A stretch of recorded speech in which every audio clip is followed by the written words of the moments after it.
Joining me now to discuss this and more is One Nation Leader Pauline Hanson. Senator, nice to catch up with you. Thanks for joining me. So still no meeting in the pipeline. I mean, this was meant to be Penny's big peacekeeping mission to get this relationship back on track, of course, amid defence spending issues, Australia's failure to back the US strikes on Iran.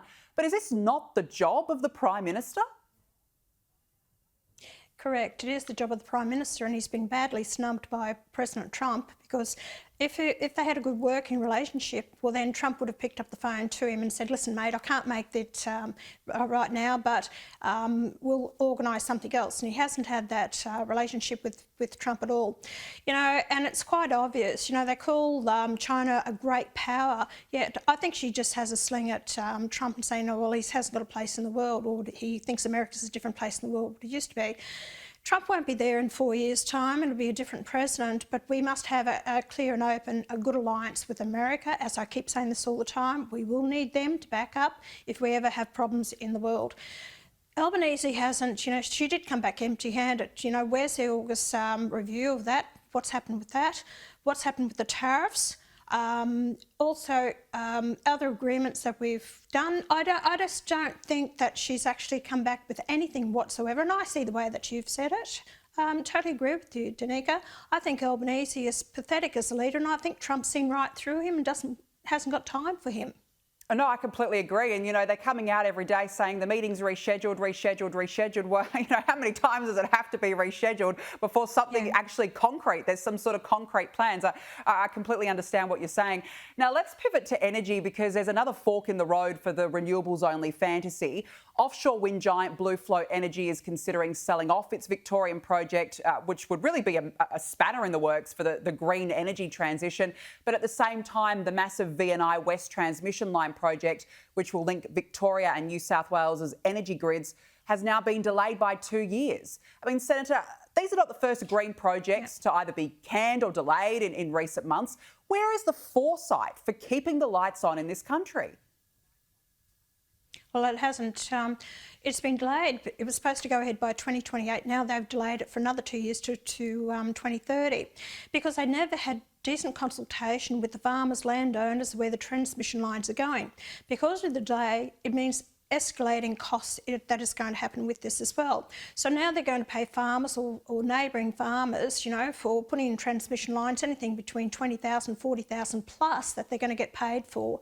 And also you've got escalating costs on this $20 billion project, and that's been advocated by the energy market, that it's going to hit households with escalating costs. Also, to put in wind turbines, they're wanting to put 1,000 wind turbines on in Victoria, which there's been an increase of 40% cost of wind turbines, and this is worldwide. Also, to put in 5.2 million solar panels.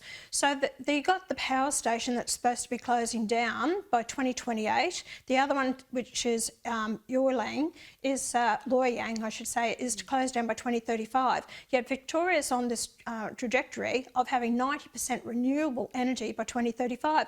It's not going to happen.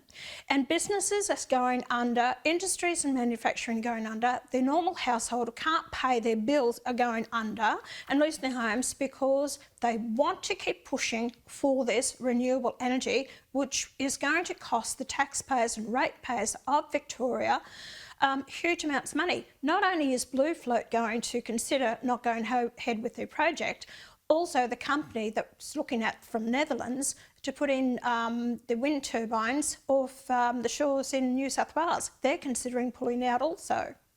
Yeah, and also let's not forget that our power bills yesterday on July 1 went up by 9%, even though we keep getting told that our power bills are going to go down under this renewables only fantasy. Yet we've got delays and cancellations in the pipeline. It's an absolute disaster. Now, look, I've got to ask you about this, because Cricket Australia will avoid playing matches on Australia Day again for a second year in a row after the fixtures were released for the next season. Now, we know that Cricket Australia previously dropped the term Australia Day from its marketing campaigns. It's been tying itself in knots over how to not offend Indigenous Australians. Senator, if we can't play our national sport on our national day, what is the point? Why have these organisations gone so woke? They are bending over backwards. Look, Danica, I feel exactly the same, and I believe the majority of Australians feel that way as well. And it's only through backlash from the public that they will actually start thinking twice about it. I think it's disgusting, you know, on that one day, Australia Day, and it is our national sport that they play apart from the footy, but cricket is very much a love sport by many Australians, and I think it's disgusting where we're headed with this woke attitude that we have, and the state governments and pushing ahead with it. And you made it in your summary, in your editorial, about, you know, what's happening nation within a nation. I've been saying that, Danica, since 1996, and that was planned in 1988 through Peter Joel. We were supposed to have a nation within a nation, and it breaks my heart to see it slowly unravelling here, and politicians are actually dividing us as a nation. That's exactly where they're headed, is a nation within a nation. I pity Australians, the future generations, and if I have anything to do with it, as long as I'm on the floor of Parliament, I am going to keep pushing back and objecting to this and doing whatever I can to turn it around.